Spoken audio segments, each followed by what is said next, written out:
सलमान खान को big boss की मेज़बानी के दौरान सिगरेट पीने पर कड़ी तनकीद का सामना। बॉलीवुड के सुपरस्टार और मेज़बान सलमान खान की reality show big boss OTT season 2 की मेज़बानी के दौरान सिगरेट नोशी की वीडियोस और तस्वीर वायरल हो गईं। सोशल मीडिया के मुख्तलिफ प्लेटफार्म पर सलमान खान की एक वीडियो गर्दिश कर रही है, जिसमें देखा जा सकता है कि अदाकार शो की मेज़बानी करते हुए सिगरेट नोशी कर रहे हैं और इन्होंने कैमरे के सामने भी हाथ में सिगरेट पकड़ रखी है। सोशल मीडिया सार्फिन की जानिब से सलमान खान को इस वीडियो के सामने आने के बाद शदीद तनकीद का निशाना बनाया जा रहा है। एक सारिफ ने वीडियो पर तबसरा करते हुए लिखा है कि ये दूसरों को भाषण देते हैं और खुद नेशनल टीवी पर सिगरेट नोशी कर रहे हैं।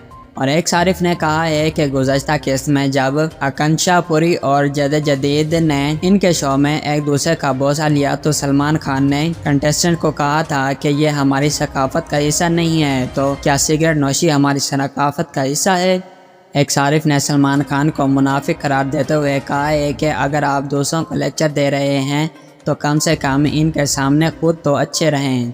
इस खबर को आप कैसे देखते हैं? क्या आपकी नज़र में लोगों की तनकीद करना सही है या गलत? कमेंट में लाजमी बताइएगा।